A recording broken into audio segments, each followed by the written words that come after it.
Então, graça e paz, sejam todos bem-vindos. Hoje estamos no 11º dia da nossa jornada, já caminhamos bastante, né? E o tema de hoje é o protesto. Estamos lendo o livro Grande Conflito, tá? E a responsabilidade dessa mensagem está com o irmão Leonardo Marciano.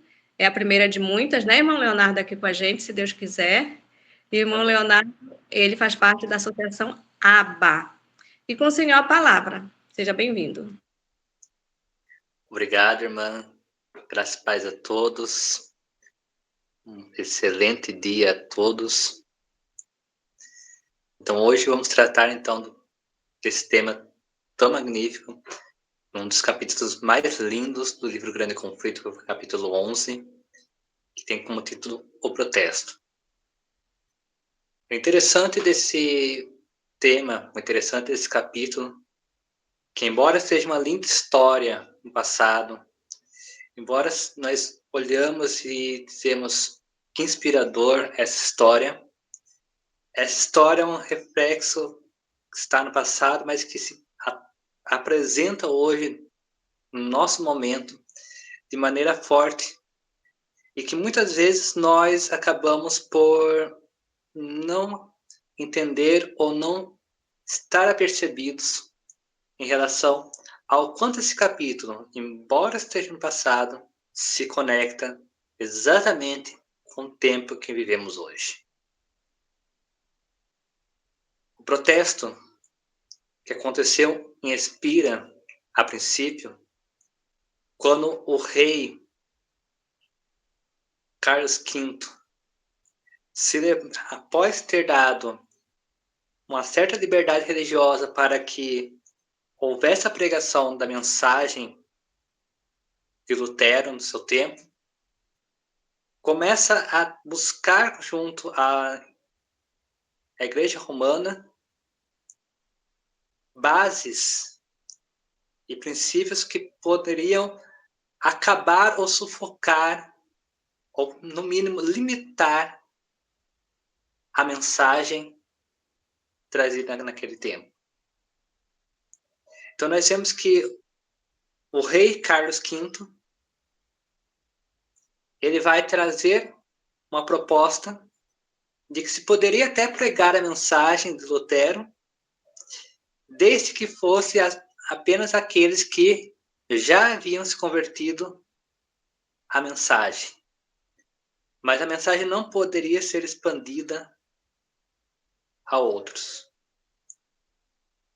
E essa, irmãos, é a base de tudo o que aconteceu em 1529. E apenas Pirata vai dizer que um dos testemunhos mais nobres que já aconteceu no Período da Reforma foi o protesto dos príncipes cristãos da Alemanha que eles fizeram na Dieta de Espira em 1529. A coragem e a firmeza desses homens resultaram na liberdade de consciência das gerações seguintes e deram à Igreja Reformada o nome de protestantes. Então o nome protestante sai a partir de que os príncipes agora vão contestar essa ordem de Carlos V. Esses príncipes que já haviam se convertido a Jesus Cristo, agora vão buscar formas, vão lutar para que a liberdade religiosa ela possa ser mantida realmente no Império Germânico.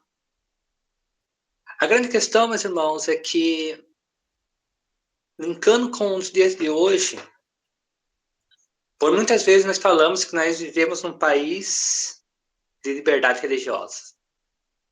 Nós oramos, por muitas vezes, nas nossas igrejas, agradecidos por vivermos num país de liberdade religiosa.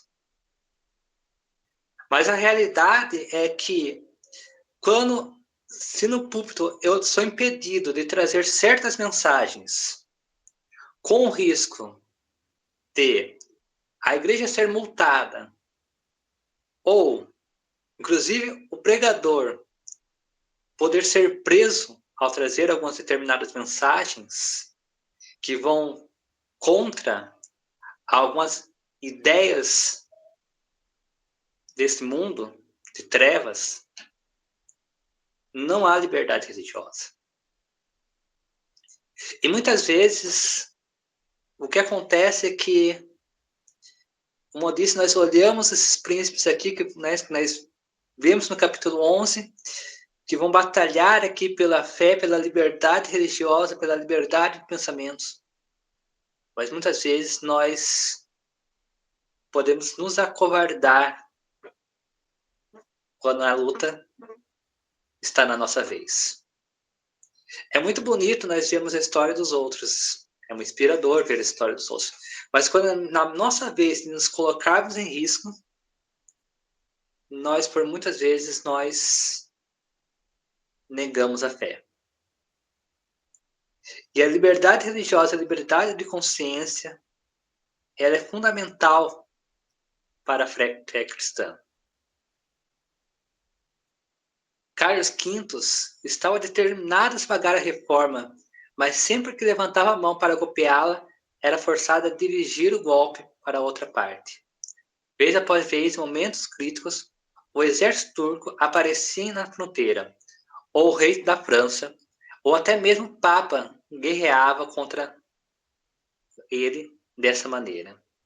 Em meio aos conflitos e tumulto das nações, a reforma foi deixada de lado, para se fortalecer e se espalhar.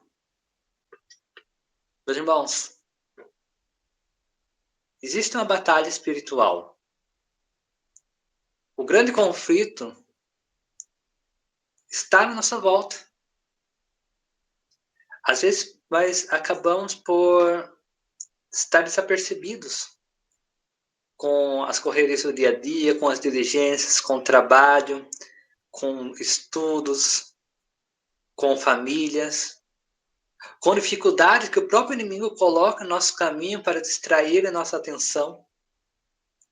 Quantas dificuldades são colocadas e nós deixamos de focar o olho no alto e entendermos que estamos numa guerra, num grande conflito, e acabamos por nos distrair.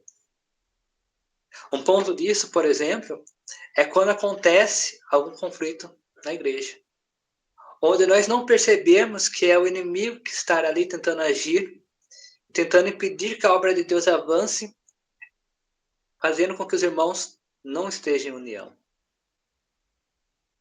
E tudo isso nos rouba a atenção no grande conflito.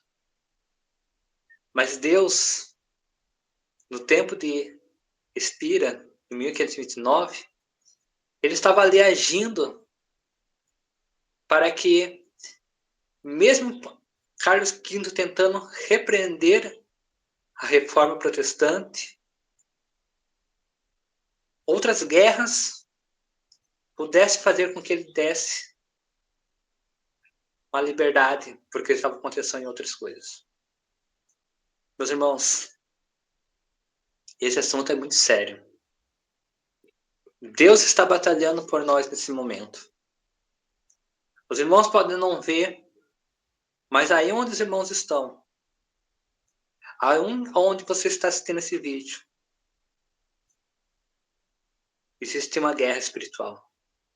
Ao seu lado existem anjos, mas existem também os príncipes maus, anjos caídos, que estão buscando fazer de tudo para que você não possa levar a mensagem adiante. Fazendo de tudo para que você não consiga transmitir a mensagem.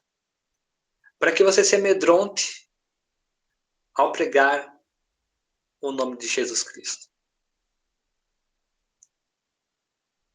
Mas Deus está trabalhando a seu favor. Deus trabalha para que você possa realmente tomar posição ao seu lado e, tomando posição ao seu lado, possa ecoar a mensagem dada por Ele. Nós temos uma mensagem a dar a esse mundo. Esse mundo já está fatigado de falsas mensagens. Esse mundo está fatigado de não conhecer uma mensagem de reforma.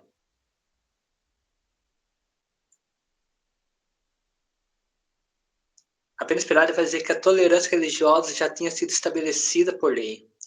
Os estatutos no quais a reforma era forte resolveram se opor agora à restrição de seus direitos.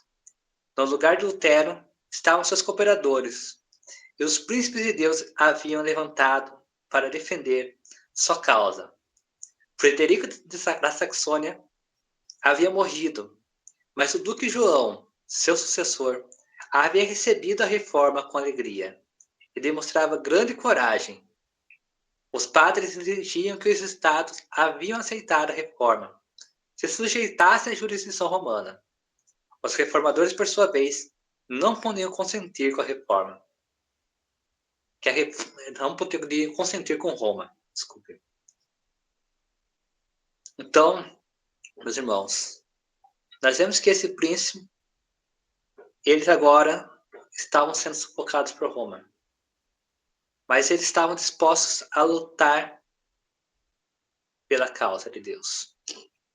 Eles estavam dispostos a lutar para que Roma não ganhasse 1 milímetro sequer novamente para contestar a verdade para aquele tempo. E nós, irmãos? O que nós temos lutado? Nós temos realmente batalhado para que Roma, mas não a Roma imperial, mas a Roma espiritual, a Roma que tenta nos oprimir, o Estado que muitas vezes tenta oprimir a mensagem. Nós temos lutado em prol da verdade.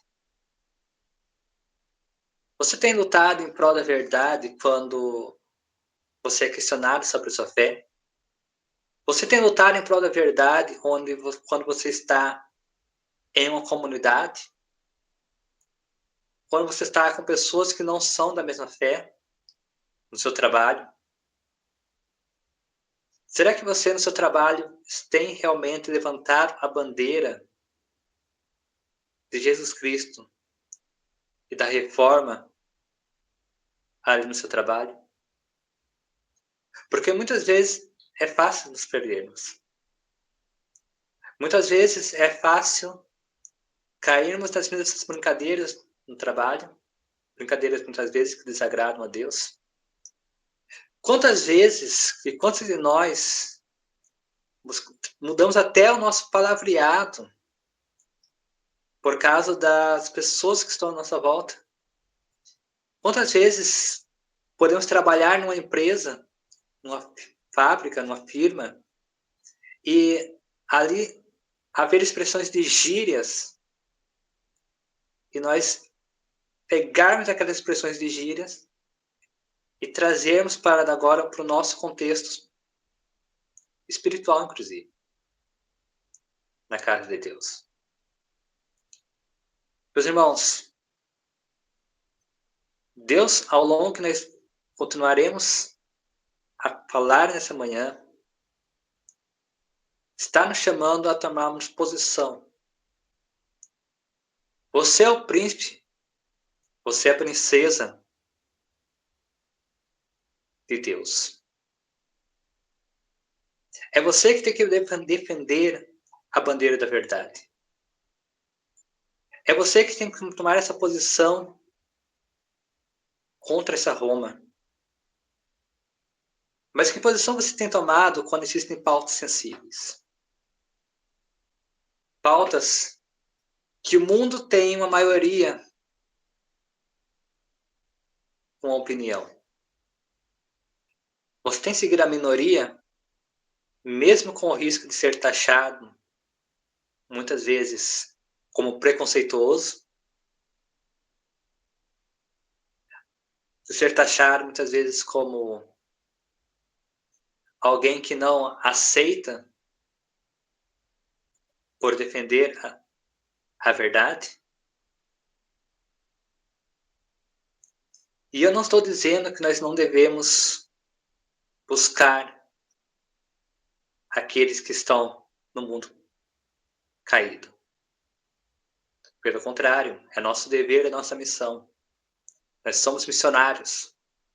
Todo aquele que nasce no reino nasce como missionário. É nosso dever buscar os que estão perdidos.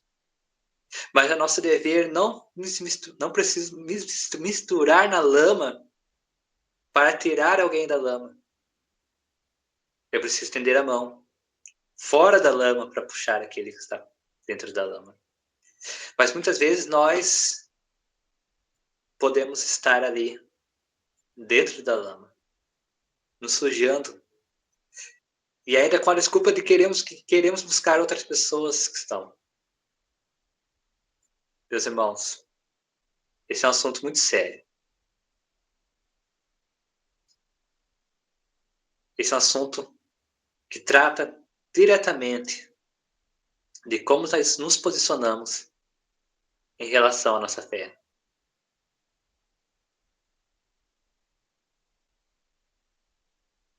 Os líderes da reforma devem se aceitar o édito? Essa era a pergunta que se fazia naquele tempo. Será que os líderes da reforma deveriam aceitar a imposição romana? Os príncipes luteranos receberam a garantia do livre exercício de sua religião. O mesmo privilégio foi estendido a todos os seus súditos que haviam aceitado os pontos da visita dos reformados, antes da aprovação do edito. Então, meus irmãos, essa era a proposta. Se eles aceitassem, eles poderiam viver ali tranquilamente. Eles poderiam viver em paz. Eles poderiam continuar com suas terras. Eles poderiam continuar a ser agraciados pelo imperador Carlos V como príncipes. Nas suas cidades poderiam exercer a fé reformada, mas não poderiam avançar com a mensagem. Então, essa é a grande questão. Nós podemos viver em paz, sem perseguição. Poderemos viver em paz, sem sermos taxados. Poderemos trazer a mesma mensagem que as demais denominações, com devido respeito, trazem. De aceitar todas as coisas, mesmo que sejam pecaminosas, podem vir como você está e pode ficar do jeito que você está. Jesus não precisa fazer uma transformação na sua vida. E nesse sentido estaremos tranquilos. Seria uma igreja completamente boa, em certo sentido. Boa para o mundo, mas não boa para Deus. Mas a realidade é que muitas vezes não tomamos nem exposição na nossa vida pessoal. Como vamos tomar posição para o mundo? Meus irmãos, quando eu não respeito nem os princípios que norteiam a minha fé, ou pelo menos a fé que eu digo professar, como é que eu estarei pronto para fincar a bandeira da verdade para o mundo? Quando há doutrinas muito objetivas colocadas pelos textos das Escrituras e colocadas pelos textos da pena inspirada, dada a servo do Senhor, que é o próprio Deus que deu a mensagem a sua serva. Quando Deus dá uma mensagem, aproveitando mesmo que alguém vai assistir depois, o meio das mulheres. Quando Deus dá uma mensagem de uma reforma de vestuário, que o comprimento deve ser X. Quando Deus dá uma reforma de vestuário, onde não se pode usar maquiagem, porque nós sabemos que maquiagem nunca foi um costume judaico. Embora as judias usem hoje, a maquiagem sempre foi um costume pagão. Quando Deus dá uma reforma, quando Deus dá princípios, quando Deus dá princípios de alimentação, e mesmo assim eu digo, ok, Deus dá esse princípio, mas eu posso quebrar um pouco desse princípio. Quando Deus dá um princípio de casamento, mas eu posso quebrar um pouco desse princípio. Então, eu não estou nem levantando a bandeira da minha vida pessoal para com Deus. Como irei enfrentar o mundo? Como irei levantar a bandeira da verdade para o mundo? É impossível. Então, é necessário, meus irmãos, que nós façamos uma reforma interna para que possamos estar prontos para a reforma externa. Irmãos, não se engane. Se você não está espiritualmente bem, quando vier algo que vai conflitar com sua liberdade, e eu digo liberdade no sentido de você poder, inclusive, ser preso por defender a fé. Não há chance nenhuma.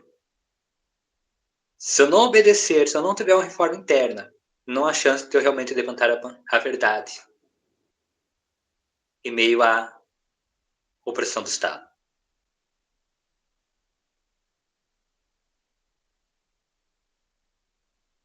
Os representantes das cidades livres foram solicitados a declarar se aceitavam os termos da proposta. Eles pediram um adiamento, mas isso nunca foi recusa. Quase metade se posicionou ao lado dos reformadores, sabendo que essa decisão os marcava para condenação e perseguição futura. Um deles disse: ou negamos a palavra de Deus, ou seremos queimados. O posicionamento dos príncipes, o rei Fernando representava o imperador. Tentou a arte de persuasão, implorou aos príncipes que aceitassem o decreto, garantindo-lhes que o imperador ficasse muito satisfeitos com ele. Mas aqueles homens fiéis responderam com toda calma: obedeceremos ao imperador em tudo que possa contribuir para a manutenção da paz e honra de Deus. O rei finalmente anunciou que a única opção que lhes restava era sujeitar a maioria. Depois de dizer isso, deixou o ambiente sem dar aos reformadores nenhuma oportunidade de réplica. Eles enviaram representantes implorando ao rei que voltasse. E esse respondeu: está definido. A submissão é a única alternativa. O partido imperial acreditava presunçosamente que a causa do imperador e do papa era forte, ao passo que a posição dos reformadores era fraca. Se os reformadores dependessem somente do auxílio humano, de fato seriam tão impotentes quanto o lado católico. Mas eles apelaram do relatório da dieta para a palavra de Deus e do imperador Carlos para Jesus Cristo, Rei dos Reis e Senhor dos Senhores. Como Fernando havia recusado a honrar a convicção da consciência deles, os príncipes decidiram não permitir que sua ausência os detivesse. Em vez disso, levaram o protesto imediatamente para o Conselho Nacional e elaboraram uma declaração solene e apresentação para a dieta. Então, meus irmãos, o único modo de eu mudar, de eu me reformar e ter essa bandeira fixada é eu entregar minha vida a Cristo. É entregar a causa a Cristo. É entender que, como Paulo disse, para mim, morrer é lucro. Viver para mim é Cristo. E morrer é lucro. Porque se eu morrer, eu dormirei. E quando abrir os olhos, estarei diante do meu Senhor. Meus irmãos, nós precisamos nos posicionar. Nós precisamos entregar realmente a nossa vida a Cristo. Não basta apenas dizer que eu sigo a Cristo. Não basta estar na igreja nos dias de sábado como uma recreação social para ver irmãos, para ver amigos. Eu preciso verdadeiramente ser cristão. Eu preciso verdadeiramente entregar a minha vida a Cristo. Eu preciso verdadeiramente poder ser chamado de reformista ou reformador, um termo mais correto. Meu irmão, você é um reformador. Assim como foram esses príncipes, você é um reformador. E você precisa lutar para trazer essa reforma. Você precisa trazer essa reforma para a sua vida pessoal. E você precisa trazer essa reforma no contexto público. É necessário que você defenda a sua fé. É necessário que você manifeste a sua fé. Porque muitas vezes você pode falar, não, mas eu não nego minha fé. Mas também não me manifesto a ela. Não manifesto realmente as coisas que eu creio. Será que você tem se manifestado contra o aborto? Será que quando surge uma roda sobre esse tema tão sensível, você se posiciona como cristão e se posiciona contra o aborto? Será que você explica que a criança ao ser morta ela é queimada, o resto do feto é jogado no fogo, assim como as crianças que eram passadas no fogo na época de Acais, por homenageando a Baal, em adoração a Baal? Ou será que você diz, não, mas veja bem, eu sou cristão, mas a gente tem que olhar outras questões, a gente tem que olhar o que é o contexto social, negando o que a palavra diz, que toda a vida pertence a Deus e que a vida ela nasce antes mesmo da concepção, porque Deus olha a criança antes mesmo dela ser gerada, conforme está no livro do profeta Jeremias. Será que você tem se posicionado em favor da verdade? Ou será que você tem enrolado ali, indo para o mundo, no contexto do mundo? Qual tem sido sua posição? E a posição desses príncipes foi: protestamos por meio dessas palavras, que para nós e para nosso povo, nem consentimos nem aceitamos de maneira nenhuma o decreto proposto, em tudo aquilo que é contrário a Deus e a sua santa palavra, ao direito da nossa consciência e à salvação de nossa alma. Por esse motivo, rejeitamos o jugo que nos é imposto. Ao mesmo tempo, esperamos que Sua Majestade Imperial se comporta em relação a nós como príncipes cristãos que ama a Deus acima de todas as coisas. E nos declaramos prontos para oferecer a Ele, bem como a vocês, graciosos nobres, toda a fé e toda a obediência que corresponde ao nosso justo e legítimo dever. E o que aconteceu é que a maioria ficou espantada e alarmada pela ousadia dos protestantes. Dissensão e guerra e derramamento de sangue pareciam inevitáveis. Apesar disso, os reformadores, confiando nos braços onipotentes de Deus, estavam cheios de coragem e firmeza. Os princípios contidos nesse celebrado protesto constituem a própria essência do protestantismo. Meus irmãos, essa é a essência de ser chamado de protestante. E nós somos protestantes. Não porque nós reclamamos das coisas,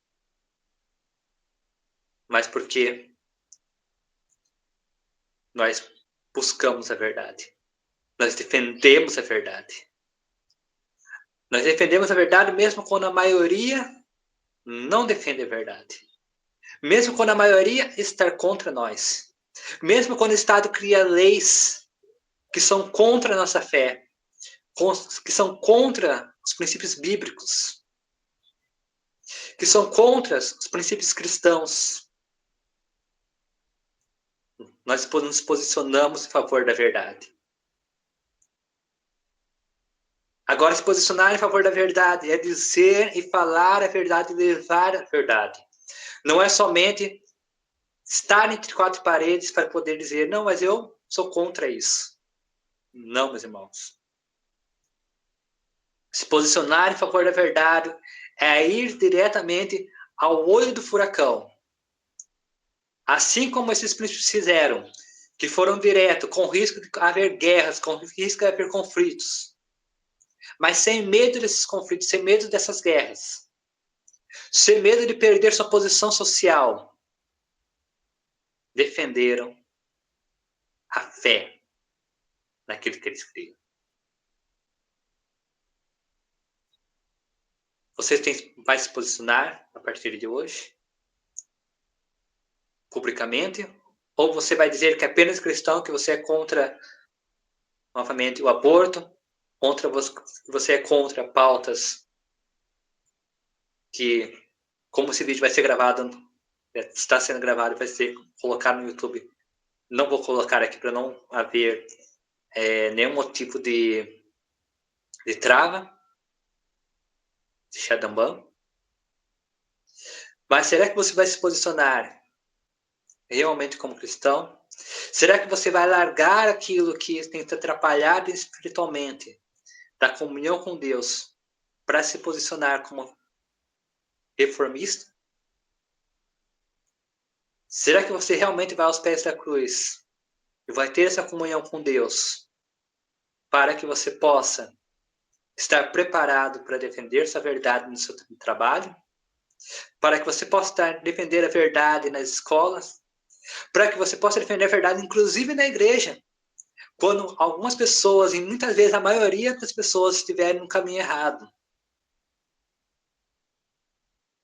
Minha irmã, será que você vai defender a verdade quando a maioria das meninas estão usando maquiagem? Ou estão com roupa fora da norma e você vai se posicionar, tirando a maquiagem, colocando a roupa na norma, dizendo, esse é o caminho, andai por ele, porque é isso que a palavra diz? Será que você vai se posicionar, reformador, quando tiver os alimentos que você quer, os alimentos nocivos, no ambiente de confraternização, e você disser, eu não vou usar esse alimento nocivo, eu não vou beber nenhum gole de refrigerante, porque isso aqui, meu corpo é o templo do Espírito Santo, e agora, por meu corpo ser o Espírito Santo, eu preciso dar o exemplo de que existe uma reforma de saúde, existe uma luz para o seu povo? Ou será que eu vou seguir como falso cristão, e como alguém que não se posicionou, não se posiciona, não levanta a bandeira da verdade. Qual vai ser minha posição pessoal? Porque minha posição pessoal vai definir qual vai ser minha posição social. Qual vai ser meu posicionamento social, meu posicionamento em minha sociedade. Porque se eu não consigo resolver as coisas em ambientes internos, como eu vou falar a verdade com risco de ser preso? Quando chegar no tempo da perseguição, você acha que se você não se posicionar agora, você estará pronto a defender a verdade? Você acha que você não está pronto agora, você vai realmente chegar no grande dia e dizer, não, agora eu vou mudar radicalmente? Não, meu irmão, não vai. É necessário que haja essa mudança agora. É necessário que você comece a se posicionar agora.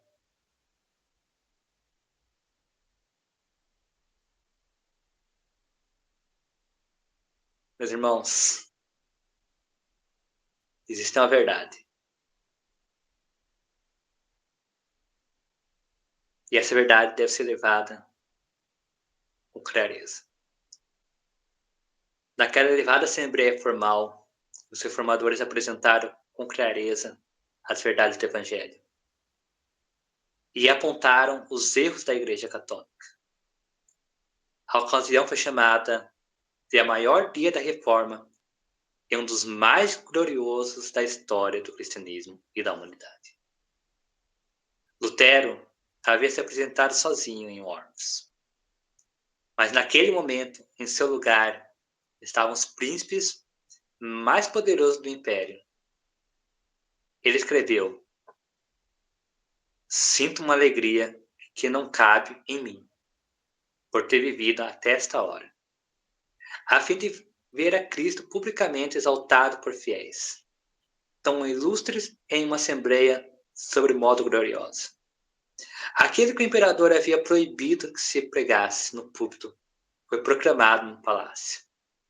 O que muitos consideravam inapropriado, até mesmo para os servos ouvirem, foi escutado com estupefação pelos mestres e senhores do império.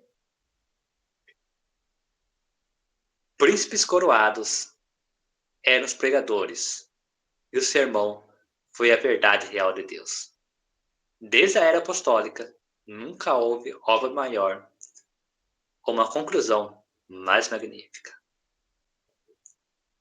Meus irmãos, Lutero escreveu isso dos príncipes. E o que será que Deus vai escrever de você? Será que Deus vai escrever isso de você? Será que Deus vai escrever a partir de hoje que nunca houve obra maior, desde o tempo da reforma? Porque reformistas, servos de Deus, proclamaram a verdade a ponto de que foram ouvidos, não só nos quartos e em reuniões pessoais com membros da igreja, mas foram ouvidos em todos os estados. Foi ouvido no trabalho, foi ouvido nas ruas, foram ouvidos em todos os lugares. E esses príncipes de Deus, essas princesas de Deus coroadas, realmente defenderam sua fé. Que Deus possa nos ajudar a sermos esses príncipes e princesas, a nos posicionarmos em favor da verdade, assim como os príncipes. Que essa não seja uma mera história passada, mas que seja a história hoje, a nossa história. Que Deus possa nos abençoar para que isso possa acontecer. Amém. Amém.